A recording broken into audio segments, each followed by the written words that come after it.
Here's the drop. Hey, it's Luke. Today we're going to look at how to make a riser build-up in Ableton Live. It's something a lot of people like to do depending on the type of music you're making, but there are a couple of things to keep in mind that a lot of people miss, and I'm going to go through them in this video, and hopefully it can help you make some better build-ups. If you've never been here before, I'm Luke Theriault. I make music for television shows. It was on RuPaul's Drag Race, a whole bunch of shows, and I tend to do a lot of house and high energy music, so I love playing around with this stuff. The first thing we're going to talk about is what is a build-up, in case you don't know, or the rise or whatever. In dance music, a lot of the time you'll have that ooh, and then the drop is when it goes boom, boom, boom. A lot of people get mixed up, and I did for years, on thinking that the drop is that part that just slows down and then goes ooh. That's actually the rise, and then the drop is when the beat hits. And I'm going to tell you a secret about the drop. It actually has nothing to do with the drop. Well, maybe a little bit, but most of it has to do with the build-up and the rise. If you get that rise right, the drop will sound amazing. I don't want to say no matter what it is, but a good rise will make the drop sound a lot better. A great buildup is a combination of these four things. The first is the pitch, where it gets higher and higher. The second is the tempo, not of the whole thing. We'll look at that in a bit, but tempo is the second one, where it gets faster and faster. Depth and distance is a third one, where things are getting further and further away. And the fourth one is frequencies, where it gets lighter and lighter. There are some plugins you might want to use if you have access to them. One of them is Endless Smile. This one is amazing. You can have something like this, and that can help a lot, but we will recreate a lot of the stuff that's in here with just regular plugins in case you don't have access to this one. There's another one I love that's called the Riser, and this one is a whole lot of fun, where depending on which octave you use, if you use the higher ones, it's a little bit faster. Oh, that's a little bit loud. If you go to the higher notes, it's a little bit faster. Then lower you go, the slower it is.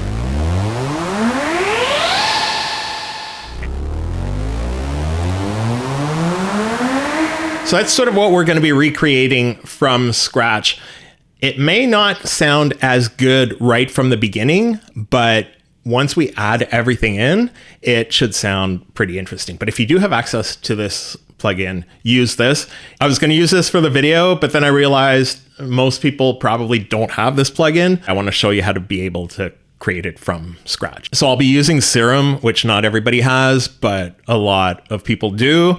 But the stuff that I'll be doing in Serum, you can adjust for whichever synth you want to use. Okay, now we're in Serum 2, and I just initialized the preset. There's nothing else on this track. I have Endless Smile loaded up here, but it's bypassed right now. So if we go back here, this is what we have. So we might actually keep this wavetable for the first oscillator. The second one will have more of a pulsing type sound. Let's see.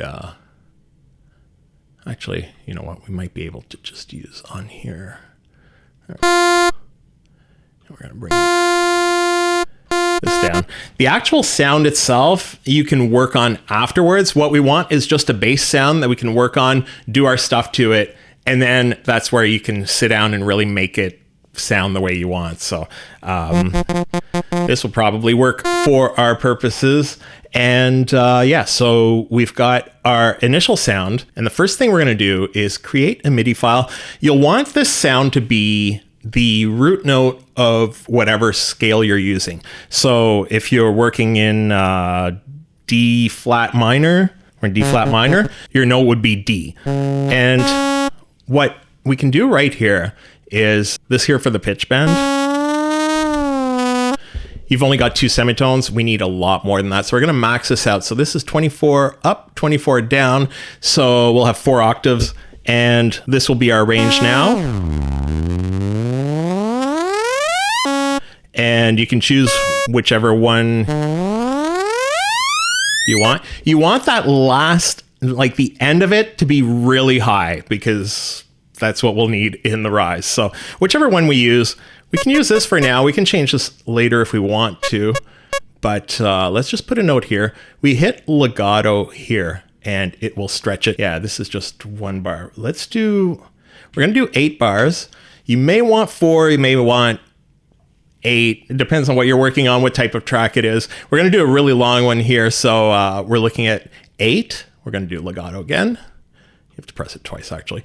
And then now it's taking up the whole 8 bars. That's the first thing. So we've got our note down and we've got this set up for the range. So what we're going to do here, we're going to go to the envelopes and we're going to go to pitch bend here. And what we'll do is bring it all the way down to 0 at the beginning and all the way up. What we're going to do actually is just a little bit before the end, and you'll see why. So all the way up here. So in theory, it should be going up, starting very, very low and going up slowly. So let's see if that's what we've got. That's what we want it to sound like right now. And what we're going to do now is just take this and bring it into arrangement mode. We'll work in arrangement mode probably for the rest of this or most of this. So what you can do is just click on whichever track you have, hit tab, and then you can just drop it here and press this here. So we're in arrangement mode. So technically this is where the rise is going to be, and then this is where the drop would be. So we've got this. Let's go back to the effects. So what we need is, we mentioned the 4 things, the pitch, where things get higher. We've got that one down already. That's all set up through the synth and the automation. So that's done already. We want the tempo where it gets faster. That one we can't really look at right now, or maybe we can. No, we'll do the tempo in a minute where we'll add a snare sound. So the depth and distance, that will be reverb. We can just do the Ableton Live reverb. So we'll use this. And we want this a lot bigger.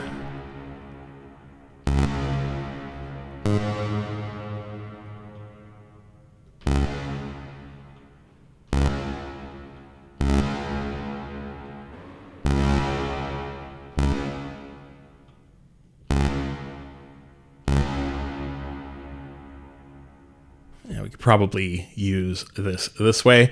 We can adjust it as we need it. And the frequencies. So for that, we'll use the auto filter. And let's just add the auto filter here. So we're going to do the opposite of this because this here would bring it. It's a low pass filter. That did sound nice though. Okay, so we're just going to switch that and turn it into a high pass filter. So basically we're looking for this. So that's number 4 is the frequencies. Our riser is partially done. One thing we're going to do here is add a drum rack. And I wonder if there's a kit in here that's all snares. So we can choose from a bunch of, there we go, 16 snares. So we're going to drop this here.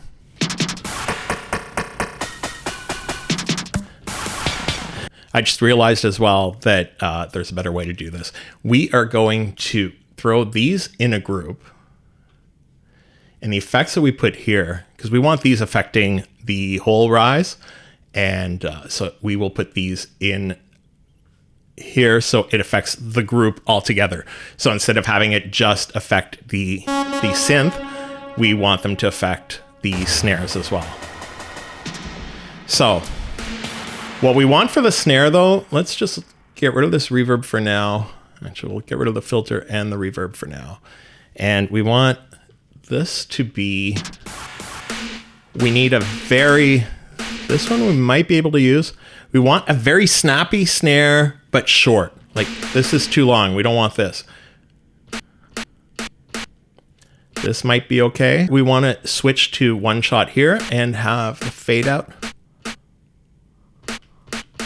We can go and just throw the reverb on here and see if we're, and that reverb obviously is not going to be that strong the whole time, but yeah, I don't love this. Let's get rid of it. Maybe if we transpose it up, maybe a little bit longer.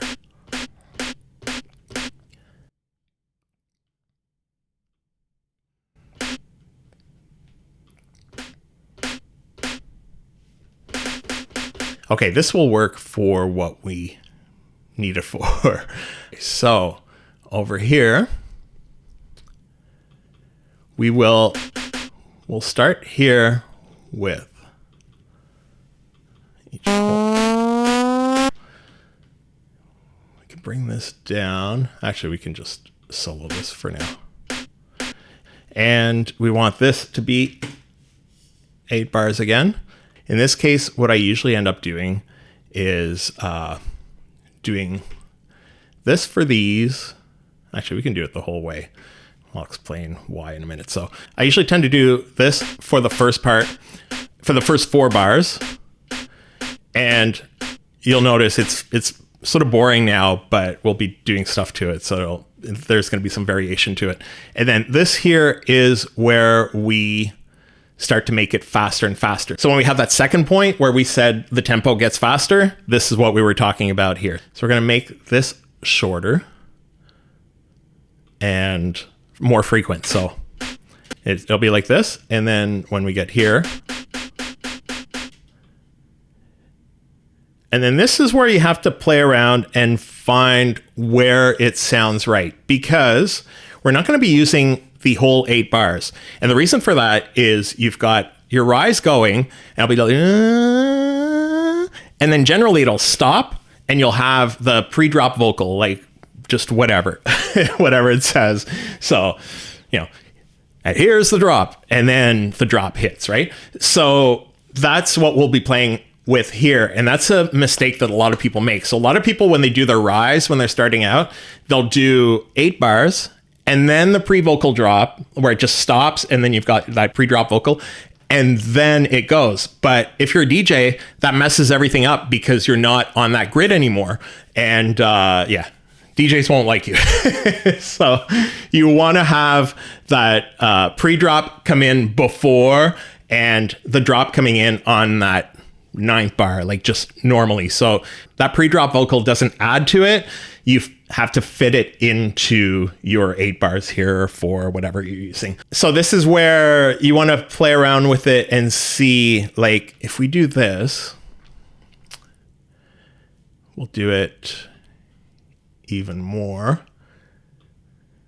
Sometimes this will work. So I just want to make sure we're right on the grid. And then this is where it gets really, really fast. And even these here, sometimes it sounds good, sometimes it sounds not so good. So we're going to try this super fast and then see. So just to see what we have now, we're just going to check the timing right now. So just to see where we are. Doesn't sound great, don't worry, it'll sound better. You sort of imagine. Yeah, see, that did not work because we need this to be a little bit longer. So you just have to play around with your timing. So we're going to do this here. We're going to duplicate this. And I think we should be... We'll try it this way and see. We may need to adjust the timing here. Okay, so one thing I want to do here is, before we even go and add reverb and everything, you can tell the sound, they're just playing both at the same time, right? So what we're going to do is on this synth sound here, we will throw a compressor.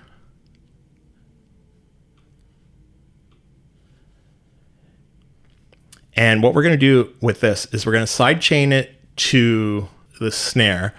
So the snare here.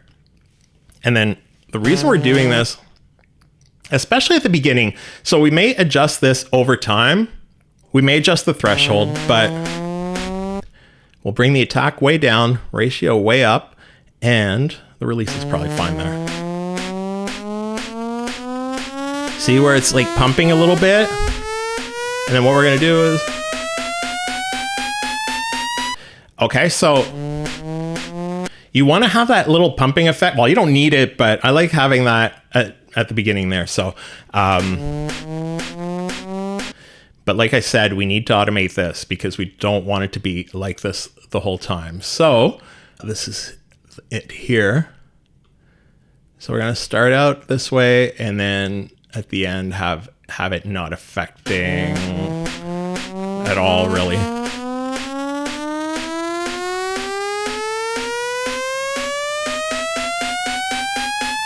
Okay, so we're heading in the right direction now, and let's throw some effects on here and start to move with that. So I want the reverb here, and obviously that reverb is way too high, but it may end up being that high at the end. So what we're gonna do is over here, we've got the dry wet.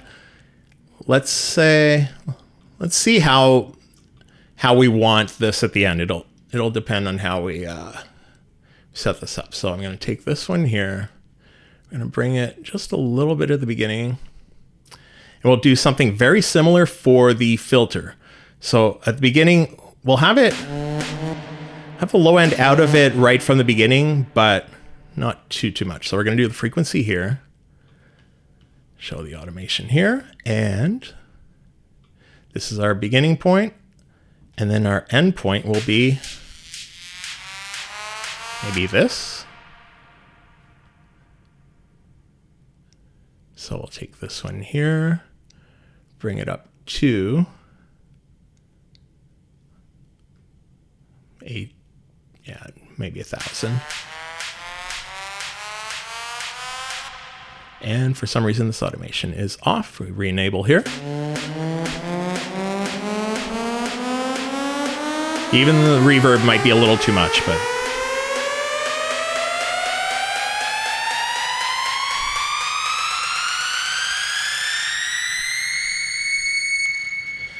what we need here is, because to really be able to test it, we need that drop. So let's just make something real quickly. Okay, this is gonna work for our purposes. So here is what we have so far. Again, it's not perfect.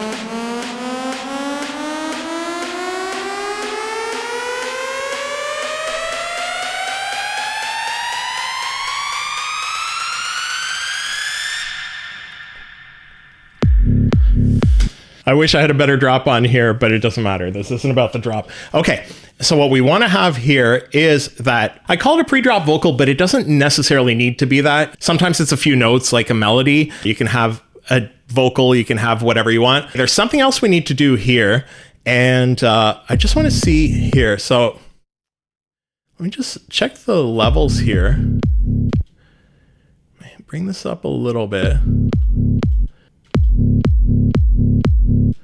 Okay, so there's something you notice here is when we get to the end of it, you've got this, and then the drop is there, but you don't really notice. It doesn't like come out of nowhere. That's what you want it is to come out of nowhere. We're gonna do more adjustments with the stuff we have there as well. But one thing that I always do on this is I will go here and go to, I guess we could do the mixer, or I can throw a utility. The ideal way is to not be lazy. Let's throw a utility on here. So we're throwing this on the group after the filter and the reverb.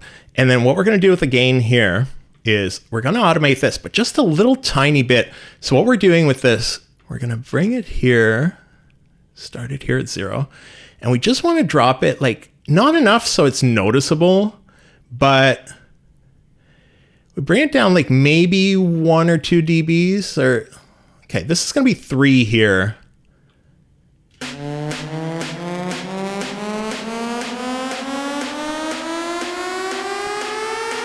And you're noticing that pumping effect is going away more and more.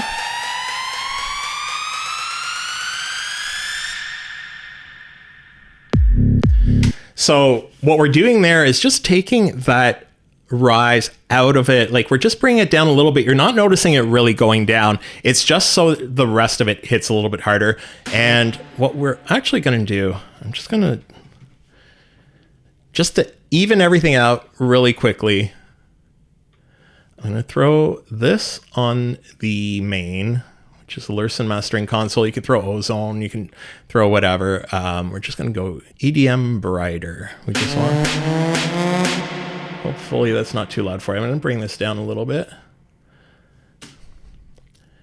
And then this should even out the levels a little bit.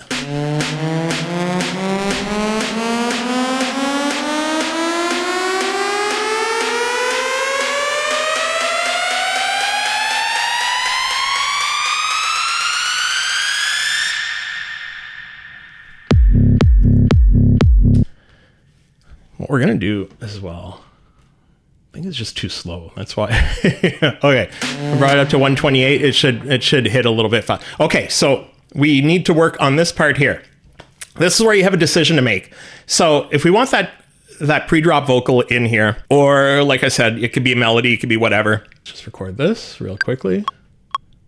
Now, here's the drop. Okay, so now here's the drop. So, and that's where you got to decide if you want this in the group or out of it. It's probably better outside of the group. So we're just going to move it here. And now here's the drop. So we'll do this. We'll pitch it down. Now, here's the drop. I'd like that puh. The puh from drop. So we'll automate the gain just a little bit. See if we can. Now, here's the drop. Now, here's the drop. And then we'll throw some effects on here. I don't know what we want on here. So I find this one works well sometimes. Now, these are probably plugins you don't have, but it doesn't matter what you use. You just process it with whatever you want it to be. Let's just do. I might actually take out the now. Mostly because it reminds me too much of How to Dance. I don't know if you guys ever heard that in the 90s. Here's the drop. And first thing we're going to do on here is throw a gate. Just because this room isn't treated and this isn't the microphone I'd usually use for vocals. But so we're going to throw a gate on here just to get rid of that background noise. Probably around here. Here's the drop. Here's the drop. Okay, so in theory, and I think this is going to need to be a little bit longer. So we may bring these out to this, and then we're going to have to redo the drums. Well, not redo them, but make these drums a little bit longer. Let's see what we have now. So just to start, and then, yeah, let's just listen to the whole thing.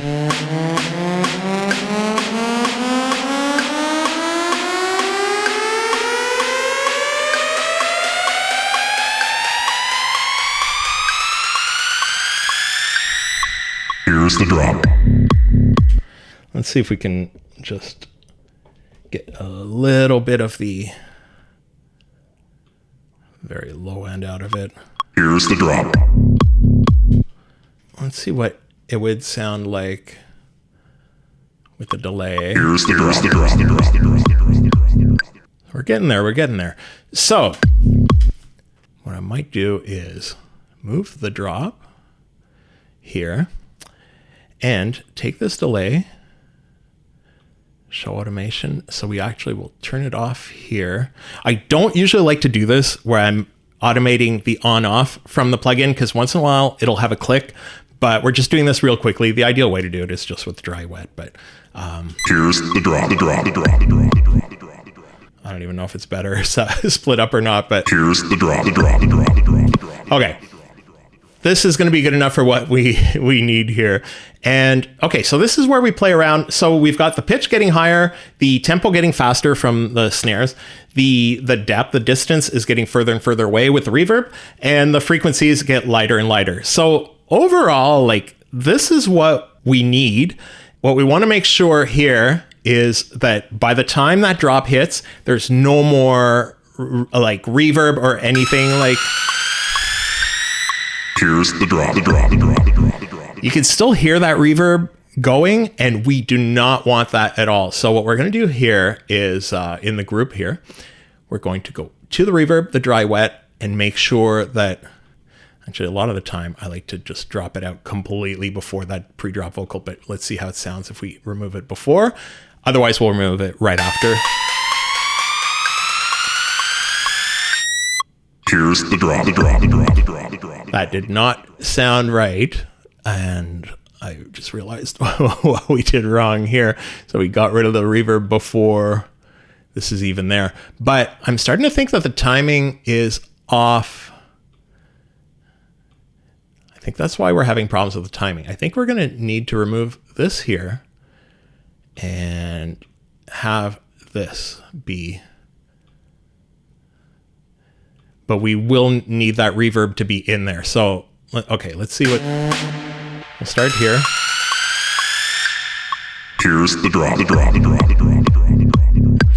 I don't know if I like that delay. Let's try removing the delay. Here's the drop.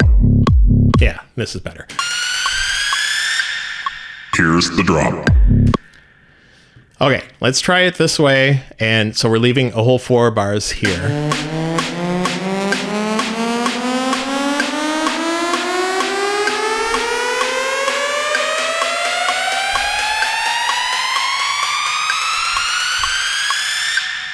Here's the drop. Okay, I thought it would sound better to split this up, but... Here's the drop. Okay. And again, we've got... Here's the drop. There's something going on. We don't want anything ending up when that drop hits. It's ideal not to have any reverb going, anything going. So if we take this delay out completely, but it should be off anyways. Oh, I just realized, okay, there's some sort of delay on here. I was trying to figure out where that delay came from. So the drive, color, echo, there we go. So we want to remove this, or at least bring it down. Okay. Drop. Yeah, that's better here. Here's the drop. And let's see if we remove even more of it. If we take it out completely. Drop. Yeah, we don't need that. Here's the drop. Okay, yeah, we don't need that delay in there. And that's what was messing it up, because when that drop hits, you don't want any like leftover anything. So we've got the reverb out, and then the auto filter. Yeah, auto filter doesn't really matter because everything should be out here. If we want to be absolutely sure, we take this utility and we bring it all the way down when that drop hits, because we don't want any leftovers at all. So here's the drop. And we'll get rid of the metronome. Here's the drop. So I think we're good here. Let's just see. If you want to make this really special, you can take the auto filter, and instead of having just this linear movement, you could just have a curve where it gets faster and faster at the end. There's a whole bunch of stuff you can do to it to play around with it, but the base of it is here. So let's just listen to the whole thing one last time and make sure we're good.